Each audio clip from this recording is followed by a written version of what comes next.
Bonjour à tous, bienvenue sur cette nouvelle capsule sur l'eau Kongen.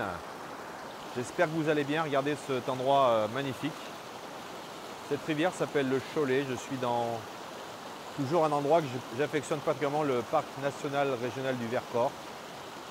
Et aujourd'hui on va faire une nouvelle capsule, on va de nouveau continuer à ouvrir nos horizons sur l'eau en général, et on va parler aujourd'hui quelque chose que j'entends régulièrement lorsque je montre notre ioniseur à certaines personnes, vous voyez, et notamment ils me disent, vous savez, sur ce ioniseur, nous avons à l'entrée et à la sortie du ioniseur, je vais vous mettre un schéma en description, une première sortie et une petite sortie, et beaucoup de gens me disent, oulala, là là, qu'est-ce que c'est que toute cette eau qui est gaspillée par la petite sortie, et donc je vais aujourd'hui chercher à casser complètement cette fausse croix en vous montrant qu'aujourd'hui ce ioniseur, eh bien, c'est quelque chose d'extrêmement économique et que vous allez voir que la quantité d'eau finalement qu'on perd, elle est très infime. Mais voyez, il est important que je puisse aujourd'hui vous l'expliquer. Alors je vous le rappelle, je suis quelqu'un qui ne fait pas d'allégation médicale.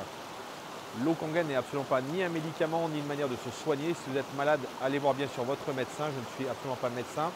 Et en deuxième lieu, je vous le rappelle, je produis 2 capsules toutes les semaines. Une le mercredi et une le dimanche. Abonnez-vous, c'est en dessous, à droite sur le petit triangle rouge. Les amis, nous sommes partis pour cette nouvelle capsule. Je vous le disais en introduction de capsule, on va aujourd'hui regarder la répartition d'eau qui sort sur les flexibles de notre ioniseur, entre le flexible principal et secondaire. Je vous ai mis d'ailleurs la description il y a quelques minutes. Et en fin de compte, c'est vrai qu'aujourd'hui, on est dans un moment où aujourd'hui les médias ne tarissent pas de parler de la pénurie d'eau qui existe un peu partout. Et c'est vrai qu'aujourd'hui, j'ai l'impression que les gens qui achètent cet appareil, en fin de compte, se retrouvent finalement, vous savez, comme ce jardinier qui est en train de regarder son champ rempli de taupes et qui finalement, à force d'avoir les nœuds dessus, ne pense qu'à ça toute la journée. Et voyez, pour vous donner une image, imaginez ce même jardinier qui est en train de regarder son champ de taupes. Imaginez-le maintenant qu'il commence à s'éloigner, à partir à quelques 200-300 mètres de ce champ de taupes, et puis qu'il monte au premier étage. Et bien vous voyez, ce qui va se passer, c'est que lorsqu'il va monter au premier étage, il ne verra pratiquement plus rien, il verra juste quelques petits monticules. C'est simplement pour vous dire qu'aujourd'hui, on a vraiment besoin d'élargir son champ de vision et d'arrêter d'avoir finalement notre vision rétrécie à ce filet d'eau qui coule par le flexible secondaire de cette machine. Alors ce que je vais déjà vous donner en introduction, c'est finalement quelles sont les quantités d'eau qu'on utilise tous les jours sans le savoir sur des choses que nous faisons habituellement. Vous voyez par exemple, une douche, et là je vais prendre que 5 minutes, c'est entre 60 à 80 litres d'eau, donc c'est énorme. Une machine à laver, c'est entre 40 à 70 litres par lessive. Donc sachez que si vous avez une famille, vous faites une lessive tous les jours, et bien vous multipliez ça par 5 voire 7 jours, c'est énorme. Ça peut représenter 400-500 litres d'eau. Une vaisselle à la main, c'est entre 15 à 50 litres d'eau. Donc imaginez quand on fait 2 fois la vaisselle par jour, à midi et le soir. Une chasse d'eau, puisqu'on a besoin d'aller aux toilettes régulièrement, c'est entre 6 à 15 litres d'eau.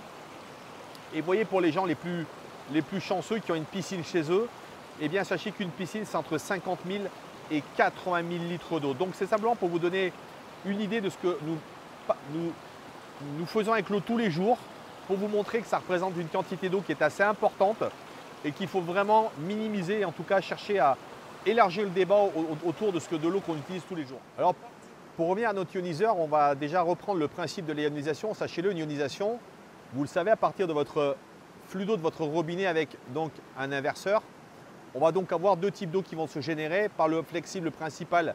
Et je vais remettre à nouveau le visuel ici. On va avoir la plus grande quantité d'eau qui va donc sortir du grand flexible blanc.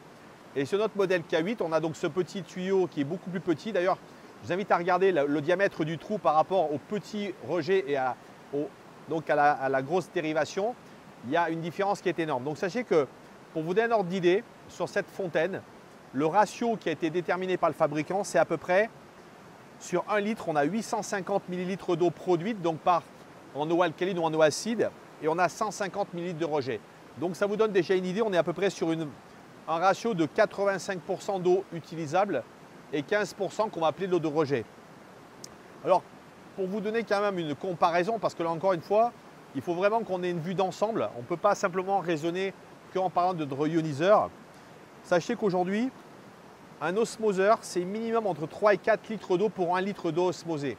Alors il est vrai qu'aujourd'hui, on a fait soi-disant des progrès pour les osmoses inverses, mais sachez qu'en règle générale, Quand on dit que 3 à 4 litres d'eau sont perdus, c'est vraiment perdu. C'est de l'eau qui n'est même pas buvable.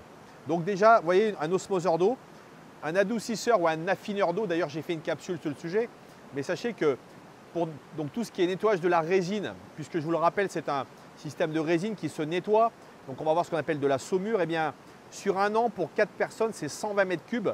Donc c'est énorme, c'est 4000 litres d'eau. Donc sachez qu'en fin de compte, vous voyez, quand on commence à comparer notre ioniseur avec des appareils que vous connaissez tous les jours, que vous avez d'ailleurs probablement peut-être chez vous, pour les gens, les adoucisseurs, sachez que c'est énorme. L'autre chose également à comprendre, c'est notamment lorsque vous arrêtez de produire de l'eau alcaline, hein, je vous rappelle, donc vous coupez votre robinet, qu'est-ce qui se passe? Eh bien, vous allez voir que le petit rejet continue à purger de l'eau. Alors sachez que c'est normal, puisqu'il faut savoir que la chambre d'électrolyse qui dans cette machine est mise de manière verticale, et bien en fin de compte, l'eau qui a été stockée dans la chambre va s'écouler, ce qui explique que notre rejet va systématiquement purger l'eau et c'est une sécurité pour la machine pour éviter qu'il y ait de l'eau stagnante dans la machine. Donc sachez que le rejet, la purge de cette machine n'est absolument pas de l'eau gaspillée, c'est simplement l'eau qui n'est pas utilisée qui donc va sortir de votre fontaine et sachez que c'est une quantité qui est extrêmement faible. Alors, la deuxième chose qu'il faut comprendre, et c'est là où c'est très intéressant, c'est que lorsqu'effectivement on va utiliser les pH de 6, donc je vous le rappelle, qui est un pH de l'eau de beauté, le pH de 7 qui est de l'eau neutre pour notamment les médicaments, le 8.5, le 9, le 9.5, donc ce sont les eaux alcalines, on va systématiquement générer de l'eau de rejet. Alors sachez que cette eau de rejet, dans tous les cas, si vous le souhaitez, vous pouvez tout à fait la garder, y faire tremper de la vaisselle pour arroser vos plantes, l'utiliser peut-être pour faire une chasse d'eau si vous êtes quelqu'un de très écologique. Mais sachez encore en règle générale que de toute façon, le rejet n'est que de 15%. Donc déjà, comprenez bien ça. Ensuite, ce qu'il faut savoir, pour les pH donc du strong acid, donc je vous rappelle le 2.5 qui va sortir par le petit tuyau, le 11.5 qui sort par le grand tuyau, eh bien sachez que là, l'eau qui est générée ne va pas être perdue. Pourquoi? Parce que ces eaux, il est très important, et je ferai un schéma, de comprendre que quand on génère du 2.5, donc sur la partie basse de votre machine, donc qui est le deuxième étage de votre machine, et le 11.5 qui est l'étage haut de votre machine, qui est le 11.5, eh bien là, vous allez utiliser ces deux eaux. Le 2.5, on peut le stocker dans un récipient et je vous encouragerai à le faire. Pourquoi? Parce que ce qui est intéressant, c'est que le 2.5 peut se conserver, notamment comme je le fais à la maison, pour notamment nettoyer le sol, et on peut également l'utiliser en désinfectant, sachant que le 11.5 qu'on va créer donc immédiatement dans notre évier, lui, va plutôt être utilisé pour le nettoyage des fruits et légumes en partie, mais également si on veut l'utiliser peut-être pour faire des vaporisations sur des inflammations. Mais sachez que le 11.5, en règle générale, malheureusement, et ça c'est dû à la forte concentration des ions hydrogène, ne va pas durer dans le temps. On considère qu'entre 24 et 48 heures, les niveaux d'hydrogène vont vraiment baisser, donc on n'aura pratiquement plus rien. A contrario, le 2.5, s'il est stocké au noir et dans un récipient hermétique, bien fermé et peut-être opaque, eh bien le 2.5, vous allez vous rendre compte qu'au fil des jours, quand vous allez ouvrir le bouchon, vous allez avoir une forte odeur de chlore, puisque je vous rappelle que le 2.5 qu'on génère par cette machine est ce qu'on appelle de l'acide hypochloreux, considéré comme un désinfectant au Japon. Alors, vous voyez, je vais maintenant faire un récap par rapport notamment à toute l'eau qu'on utilise classiquement dans une maison, pour vous démontrer qu'aujourd'hui notre machine est vraiment un outil très écologique et que ce rejet finalement on est un rejet qui est vraiment infime. Vous voyez, je me suis amusé à faire un calcul sur une année, vous voyez, que par exemple aujourd'hui, sur une année, si vous produisez 6000 litres d'eau ionisée, sachant que 6000 litres, c'est ce que la capacité du filtre est capable de filtrer, eh bien, sachez qu'il y aura 4800 litres qui va être utilisé, d'accord, que ce soit de l'eau de boisson, le 2.5, le 11.5, le pH de 6 et simplement 1200 litres de rejeté. Hein, je vous le rappelle, c'est un rapport 85%, 15%.